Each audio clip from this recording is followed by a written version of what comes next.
Hey there. Well, I guess when several people tell you over the course of the years that you should do something, you can do it or you can choose not to do it. In this case, well, it was my daughter and my son-in-law who came to visit a couple weeks ago that gave me the courage to do this. So I'm taking a big leap of faith, and that's what motivated me to do so. I hope that this video reaches who it needs to reach. If you looked for this, then it's meant for you. I hope it can help you with anything. I simply wanted to share my experience when I hit rock bottom back in 2016.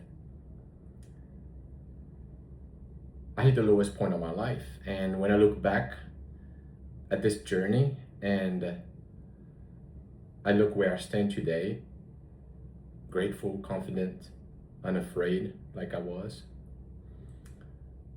I can't help but to think that, well, if I was able to do it,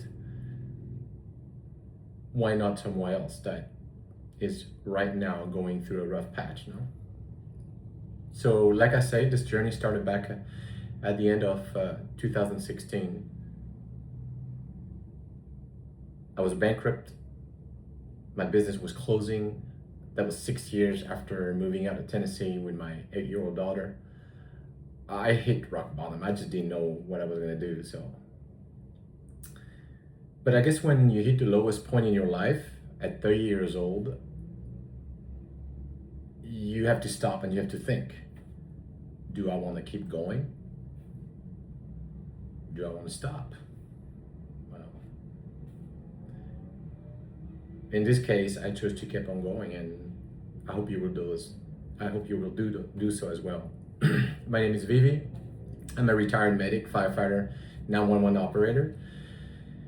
I've lived in 4 different countries, and I'm entering the YouTube world hoping to share my experience with you and hoping that it reaches the right people.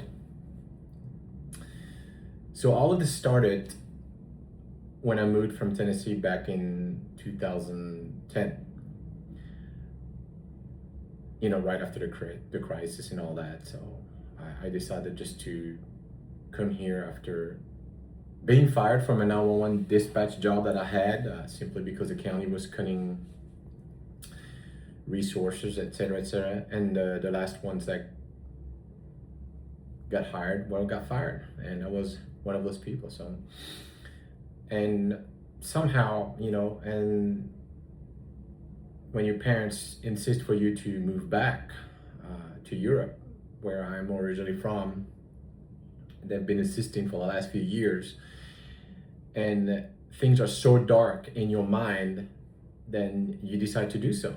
So you go on vacation and visit your mom, your stepfather, you take your daughter with you, and you end up on the east coast of Spain and eating paella on the beach, and you decide to move back to where you're from. So, and this is what I decided to do. We arrived here in August of 2010, and man, what a rough start. I mean, Spanish, I had no clue how to speak Spanish. I mean, I learned the basics when I was in high school, you know, and when I moved here, I was 38 years old. I was coming from a very structured environment, you know, fire department, EMS, military, and all that stuff.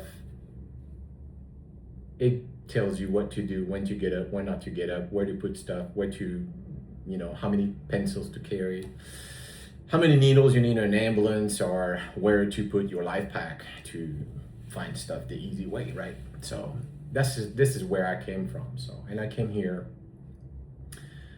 It was like hitting rock bottom the first time, because I ran from my childhood. I had a rough childhood, and we'll talk about that in another episode probably. And I decided to use this example because it's probably the best example right now that I can give you, because I had an 8 years old, I was a single dad, I had no help, I didn't speak the language, I moved across the ocean, and the first 72 hours were like, hey, you get to rest a little bit, but then Monday you gotta get to work. So get into my stepfather's business. And the introduction was, Jose, this is my stepson, and baby, this is Jose. Get to work. That was it. CCC and no, no, no was basically all I knew what to say, and I had to follow and blah, blah, blah, and try to get used to this new situation. So we moved here, and like I said, culture shock, and on top of that, the business model that my stepfather was running was not the ideal one. Now I understand looking back what it was, but at the time I didn't know that. And obviously, the only person that speaks Spanish that's supposed to guide you, well, you just listen to that person, especially if it's your stepfather. I mean, he's the one that convinced you to move here, convinced my mom to convince me, told me that if I didn't move, he would have to sell the business, blah, blah, blah, that kind of stuff, right? And, well, here I am. And one day, calls me to his office and tells me, hey, you need to sign this paper. There was this person that was coming in and out of the office, and when I was downstairs learning the tools of the trade and how to make the products that we were manufacturing at the time, well, one day he just calls me up, and here I am. So I have to sign the document. The document, I had no clue what it said. Well, found out that he was a loan shark, and the guy actually put an 80% interest off a 100,000 euros loan, and my stepfather made me sign it, telling me that it is what we needed to be able to keep working. And here I was thinking, well, I thought things were going great, but you don't think too much about it until 2 weeks later you see people in suits coming in and out, and they tell you, well, the business is closing, bankrupt. Wow, what do we do? Holy crap, So that was the situation, like September of that same year that I got there. And keep in mind, I just arrived here trusting my parents, because to me, he was like a father, with an 8-year-old that I had to take care of. And on top of that, I had to send her to a private school because the court in Tennessee made me agree that if we move overseas, because of the custody, that I would have to make sure that my daughter was going to go to an English-speaking school. And well, the private schools are pretty expensive here. So needless to say, there's a process, obviously, during bankruptcy that you have to follow. And it'll take time, enough time where I was convinced to build my own business. So fortunately, I met some people that could kind of guide me, but the people were guiding me the legal way. So I had a conflict between how my friends were going to do it, or advising me to do it on a legal perspective, and doing things the way my stepfather was telling me to do. So obviously family wins, you keep going, blah, blah, blah. And here we were, a few years later, I built a business. I read a lot of books on how to run a business, how to manage teams. I never managed a team before. I never had that level of responsibilities. I definitely didn't have a stepfather and mother, a sister and a daughter to take care of. That was in no guide, dictionary, whatever you want to call it. I had no clue how to do that. But here I was. So the business was going fairly well, I gotta say. The only thing that I didn't have was control over the clients. That was my stepfather's doing, you know, and he was supposed to handle this because he came years before that. When I moved to the States, he moved the business down to Spain, and that's gonna be for another episode. But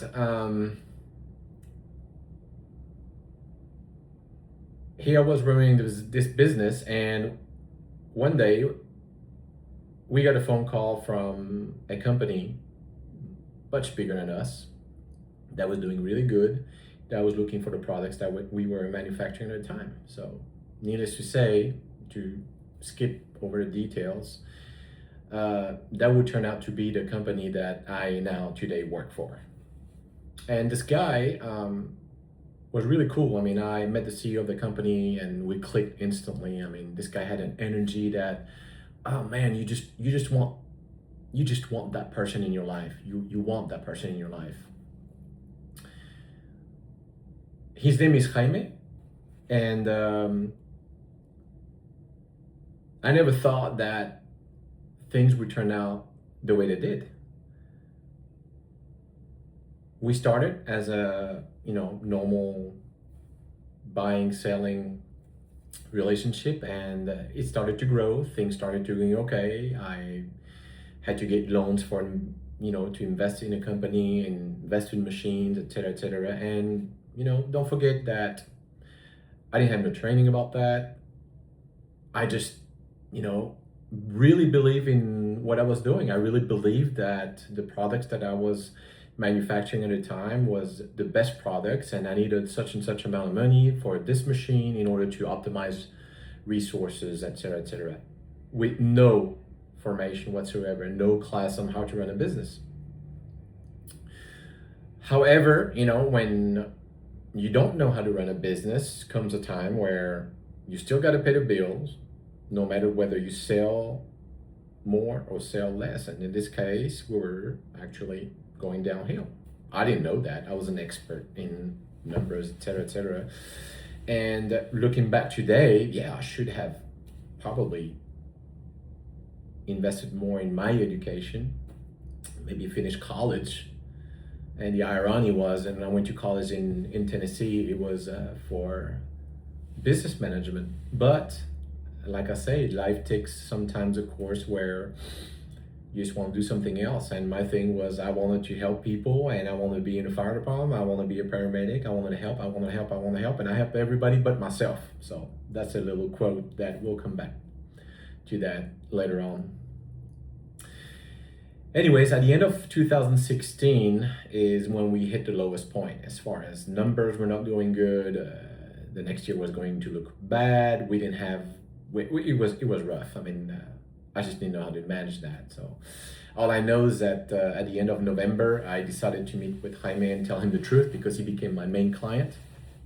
I mean, that company became my main client. And I did not want to fail them. I'm just too honest for that. I can't say, hey, I can't serve you today, and I can't serve you next week, blah, blah, blah, that kind of stuff. So Jaime actually really took this personal. I mean, he actually sat down and he drafted like a whole series of things that we don't need to go into details. But I remember the day where I was actually trying. Finally, I was going out to see clients, and I was by myself in, matter of fact, where he's from Bilbao. I was in Bilbao that day, driving on the interstate, it was raining, and he called me and said, hey, we got the solution for the entire situation. I was like, really? I was like, yeah, we're gonna close the business. And I'm like, what? And he started to explain to me how we're going to do it. And it doesn't click at the time. It's like, this is not happening, man. So you're trying to process all that. You're trying to process that within the next 7 or 8 days. You got to take off and head to the States, because the agreement with the court was not only to take my daughter to a private school where they speak English, but also to take her back to every possible holiday there is. So yeah, there was a lot of money being spent on planes, transport, back and forth, school, and yada yada yada, like we say in the States. But again, so it didn't click in at the time. So I had plenty of time when I arrived in Tennessee, and I was jet lagged and processing everything that was going through and connecting back to Spain because there's a 7 hour difference. So by the time I was up at night, well, it was still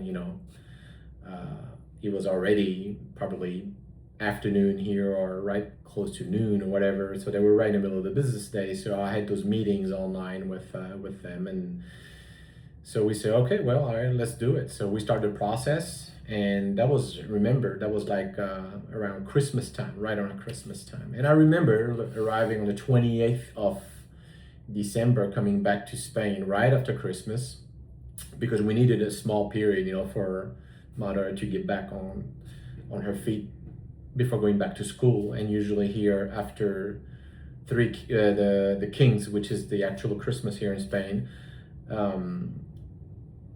I always calculate 1 week, to let her get back into that. So I remember landing on the 20th of December and receiving an email from my lawyer at the time saying, hey, the bankruptcy process was approved.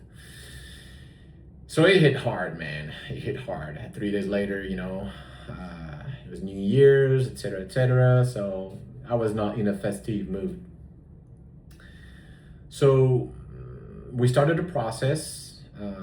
Things were moving fast, really, really fast. And you don't have time to process when all that crap goes through your mind. I mean, you're just trying to make it through the day as, time go by. I mean, your relationship is kind of iffy, we'll come back to that as well. But my partner at the time, all she asked me is like attention. And, she put more pressure on me as I was going through that process. On the 31st of January, that was in 2017, so a few weeks later, I was on my way to sign legally the turning over the entire clients that I had to my principal client or my main client.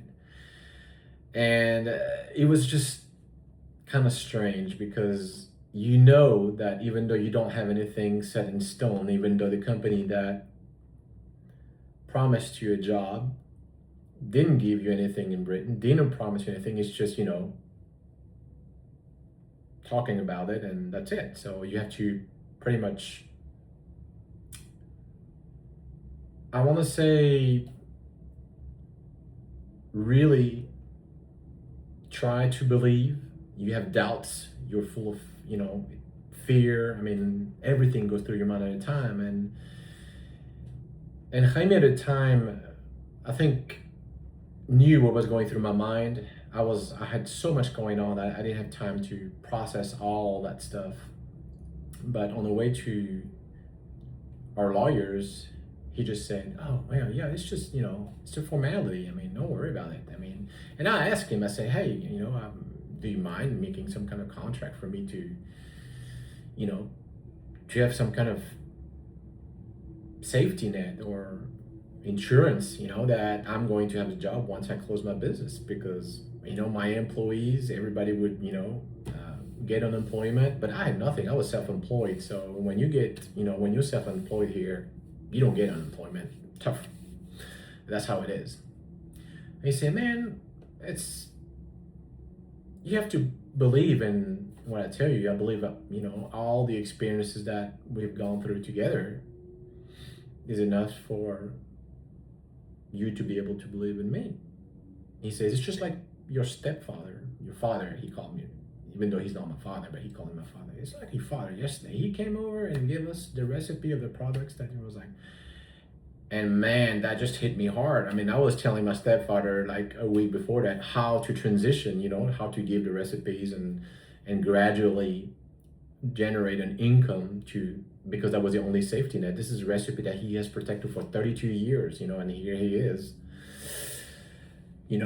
going around and just giving the recipe just like that with no insurance. So yeah, that was rough to deal with as well. So, but I dealt with it, and in the end, I still signed over all the documents I had to sign on to to the company that I was going to work for. And after that, I was heading back to my office, and I was praying. I was praying that everything I just did was going to be all right. So that was at the end of January, okay, of 2017. And let me tell you about an inflection point on my relationship with my stepfather, who was a old school guy, screaming, you know, I mean, I grew up, I mean, he was beating the crap out of me, so it's just old school. And this is partially why I ran away from home, literally, when I was a kid. And then when I moved to the States, there was a way for me to move away, you know, from all that trauma and all that drama. But I walked into his office and I say, well, I just learned that you gave the recipe away, and it doesn't make sense. I mean, did you at least get something out of it? And I say, oh no, I didn't get nothing. They're gonna pay me later. I was like, you're not gonna get nothing out of this. So good luck. Turn around, walk back into my office. Man, and that's gonna give you what I'm gonna tell you now is gonna give you an idea on how these people think. When I talk about these people, is narcissist people. I mean, their ego, when it gets hit, it's just wow, you know. So here comes the guy. I was just putting down my jacket, and he starts screaming at me. You don't think, you know, this is easy, blah, blah, blah. He start yelling at me. I just did, shh, it's over. We're done. There's nothing more to talk about. Bye, get out of my office. And let me tell you, that was a huge relief, because you have to understand, I moved here in 2010, and at the time, I was putting up with his stuff for like so long. I mean, you're talking about 6 full years of that crap, of that screaming, of the way he was training my employees, all that stuff. It was just, oh man, when I told him it's done, it's just a huge weight that lifted off my shoulders.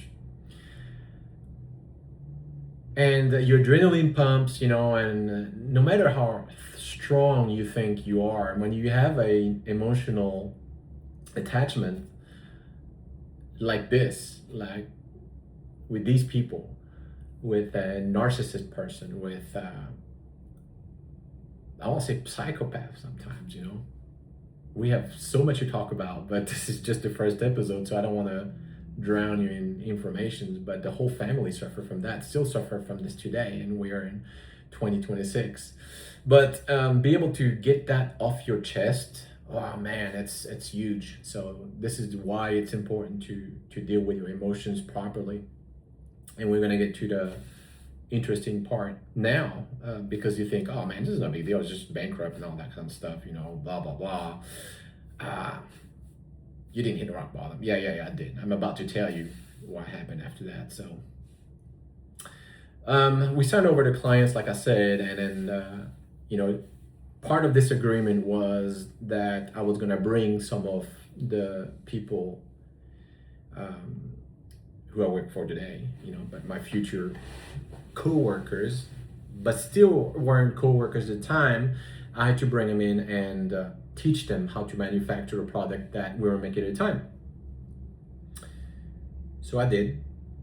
And on the 8th of February of 2017, that is 9 days after signing over all the legal papers, I am at the hospital with my mom because, well, drama with the stepfather, you know, that kind of stuff. So we'll come back to that as well. And I couldn't get hold of nobody at the company that was now our owners, without being our owners. But yeah, I mean, since you've signed over all your clients, then you pretty much only work for that company. So couldn't get a hold of nobody. It was like 11 a.m. I was like, there's no way I can't go to hold nobody there. So I called the guys that I was teaching back to my company. He said, man, you didn't see the news, did you? I was like, no, I didn't see the news. So the news, I turned them on, and there was a huge fire going on right there where the company is. And I'm like, just remember, so this is like 11 o'clock, right? So I was like, okay, well, company's still standing, so it's good. So, all right, we're gonna be all right. So, and all that crap went down the drain at 2 o'clock. I had like a whole logistic plan. We were about to, chip in, everybody go, with a truck to empty everything that we're able to empty, because it's, the products that we work is they need to be in a cold temperature. So I organized all the trucks for that, and at 2 o'clock everything changed because the wind shifted and the fire just consumed the entire building. And what happened is that the chemical plant that's behind us exploded. I mean, there was like one operator that just kicked over a barrel earlier that morning, and it just started exploding all over the place, and they took a total of 6 different buildings, and we were the last one. So at 2 o'clock that day, I had no clue what my future was going to be, because not only I was closing my business, but the company that I was going to work for burned down to the ground. Oh my God, what do I do? And same thing, you don't have time to process. I mean, I was trying to, always being on the defense, being always ready for anything that can happen. I mean, that when we come from the States, that's pretty much what you live, the state of mind that you live into, gotta take your gun, be aware, face the door, that kind of stuff that, but I wasn't ready for that, so that was point number 2. So that night I came back home, and you just don't know what to do. You don't know if you can call and ask, hey, what about me? Because just like any human on earth, the only thing that you think about is me. You only think about yourself. You don't think about your neighbor. You don't even think about the company that just burnt. You think about your future. You have an 8-year-old daughter that depends on you. She was 16 at the time, so you have a 16-year-old daughter that still depends on you. You have parents, you have a sister. What the heck? What do we do? But no, there was no answer, man. I just went to bed and tried to sleep. Partner was like, hey, do you have time for it? No, I don't have time for that. I mean, I'm not in a mood, and it was like, well, I'm the man on a relationship. I was like, seriously? I mean, my company is closing. The company I'm supposed to go to work for is still burning. It took like a week to put the fire out, and you're asking me for that right now? Can't do it, man. Sorry, can't do it. So that was the first step. And then because of the entire situation, and my thought process was like, hey, they don't have a company. Whatever it is that can save can be using my company, in my building at least. Let's do something, and that was actually what happened. I mean, they brought everything that's IT and all the stuff that could be saved, the online backup copies, that kind of stuff, blah, blah, blah. And my company turned into the headquarters, and that's when they started building things back up. So, but right as we were taking the decision, right before the move, comes another thing. So a week after the company burnt to the ground, comes a phone call one morning at lunchtime, right as I was still teaching these new guys on how to make our products. We were just about to sit down for lunch, and my mom calls me and tells me, hey, your dad passed away. Really? I definitely did not know how to process that. I mean, I was just sitting down to have lunch, and I got up and went back to the office.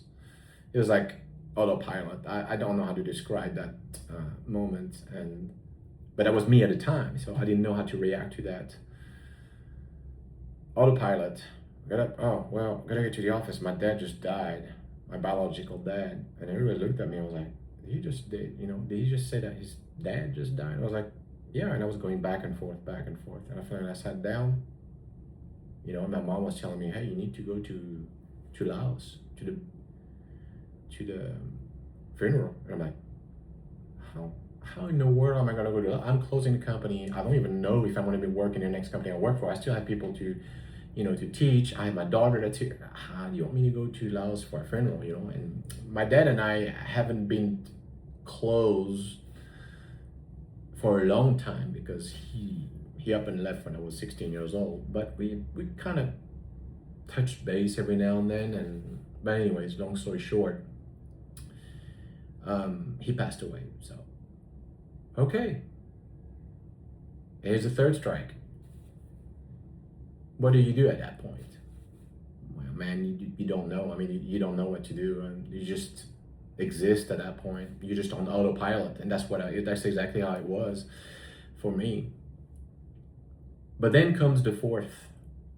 I don't want to say fourth strike, but at the time, think about it. I mean, I was 38 years old, single dad, raised in a very traumatic environment, and my daughter comes to me and tells me, hey, I want to move to the States. I want to move back to the States. I want to get you to know my mom. So somewhere deep inside here in your mind, you're like, well, yeah, it's normal. She wants to know her mom, just like I wanted to be close to my dad because, he left us when we were little.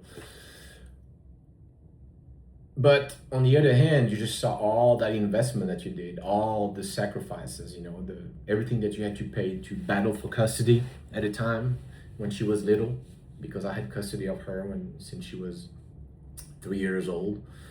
And then the other battle, which was being able to get her out of the country back in 2010.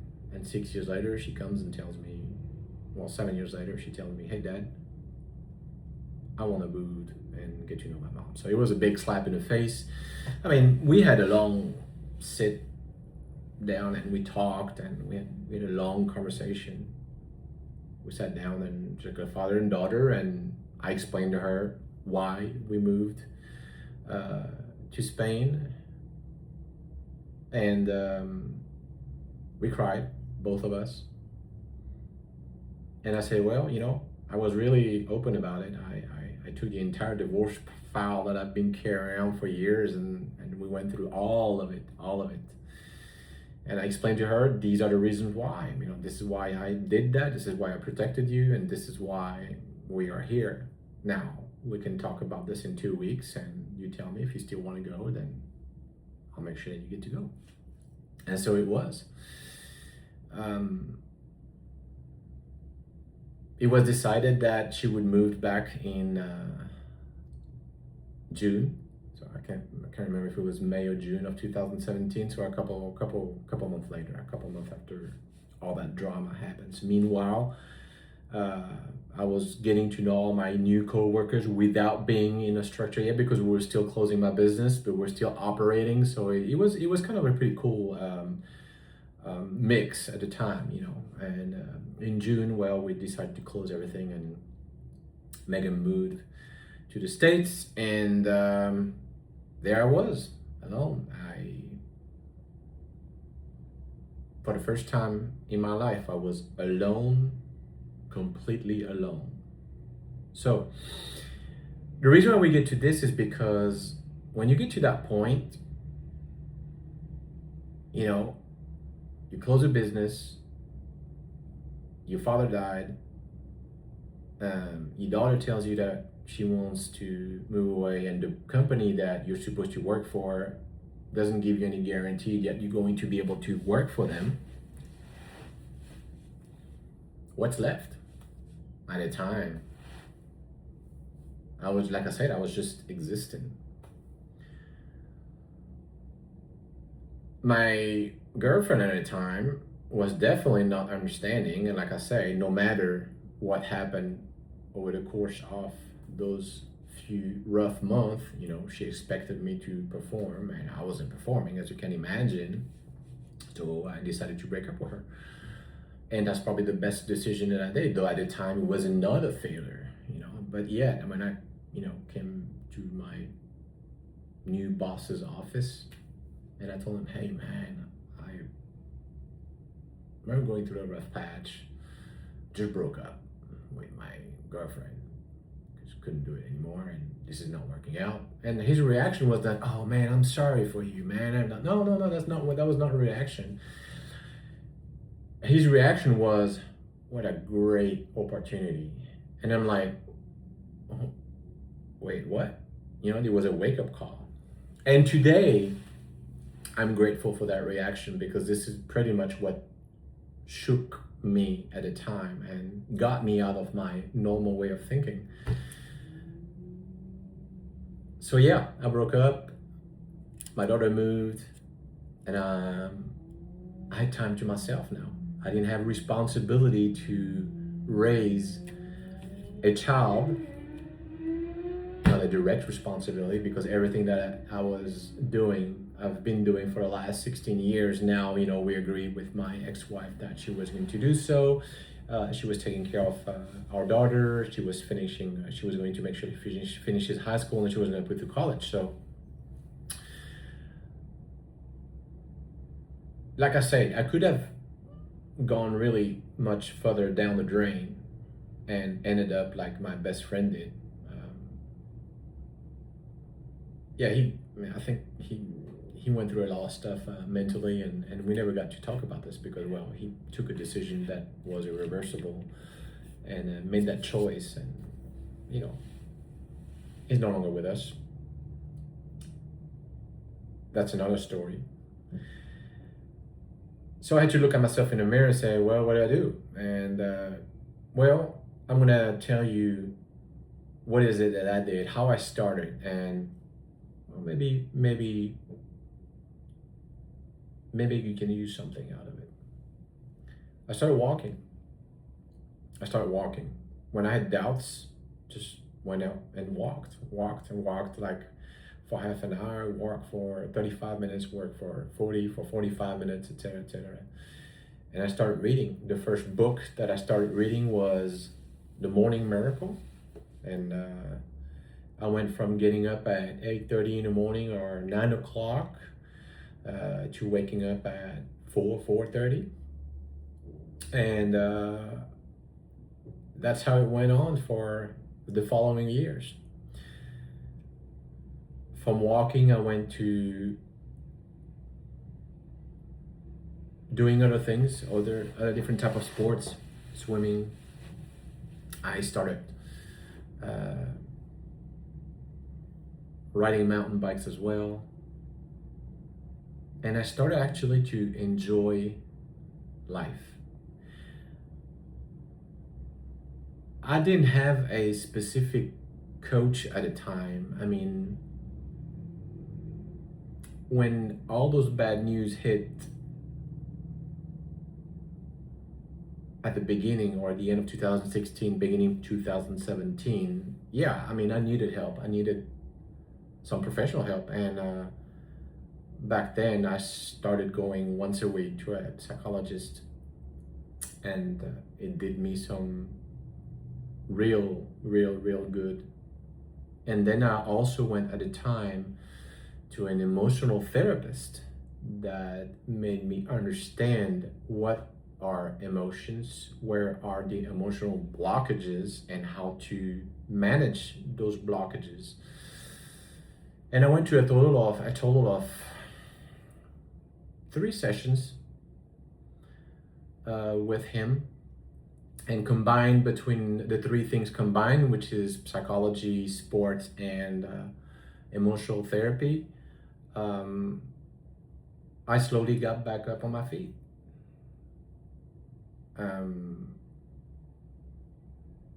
It was a long learning process, and I also learned to enjoy the process. I learned to turn every situation into a opportunity. I read a lot of books. One of them was Jocko Williams' books, Extreme Ownership. Recommend that book. And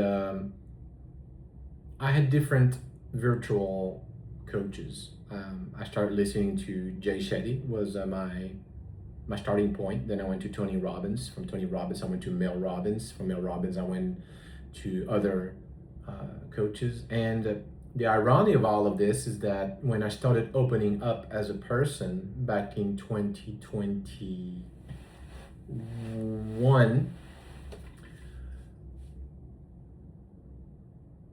the person that was only my boss turned into a mentor.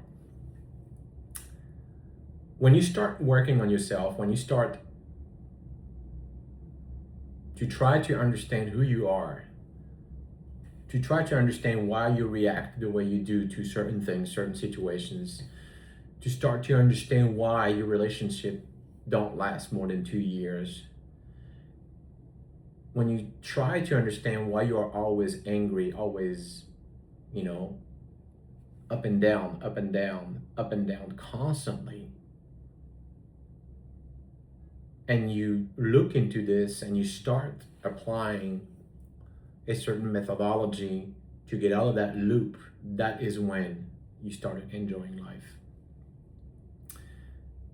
It's priceless, I promise you. And it all started by simply walking. Half an hour of workout every day. It's recommended.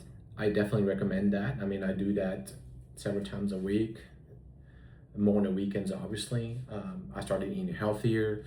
I started going to have a coffee by myself. I started going to the movie theater by myself. I started going to the beach with a book and sitting there until God knows what time, I started going on vacation by myself.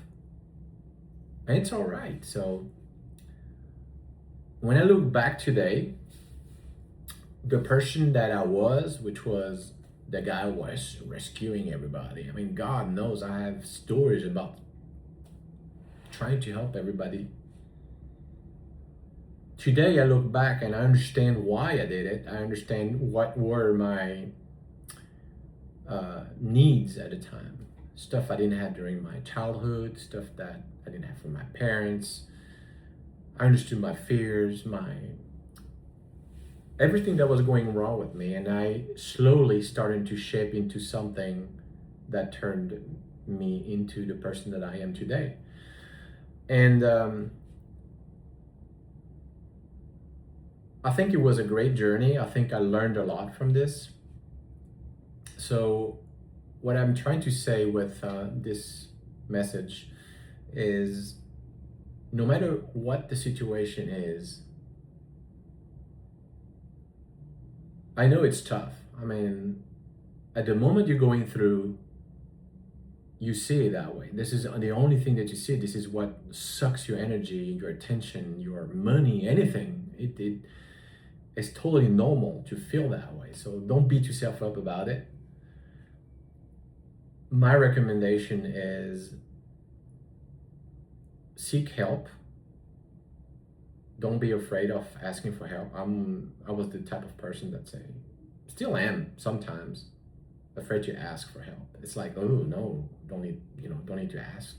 God, they raised me that way. I'm like, don't cry in public. Don't do this. Don't do that. And if you were crying because you didn't know your math question, bam, slap, and you say on the side of your head, etc., etc. So for this first video, I want you to remember that no matter how bad it gets, you gotta keep going. You gotta find a way to get out of that situation. And man, I mean, I know there's rough situations out there, and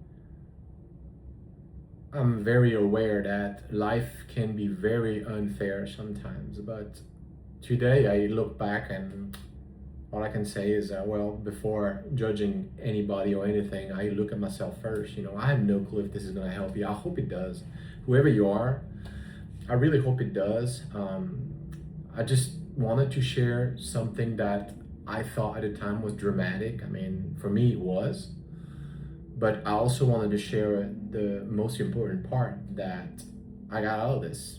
I was able to get out of this, because if not, I don't know if I'm gonna be here today. I really don't. So that was my first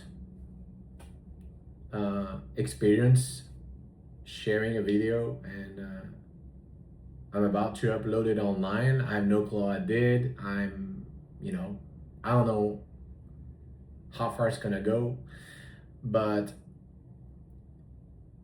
if it reached you and it helped you a little bit, well, that's probably the best gift that I can get. So, and please don't hesitate to reach out. I'll do my best to listen, to exchange with you. I love to do this. I love to help people. And today, well, I don't put fires out, or I don't, tube peoples anymore or anything like that. So I don't intubate people anymore. But hey, I can always listen. So don't hesitate to reach out, and remember, keep your head up and keep going. Thanks for listening.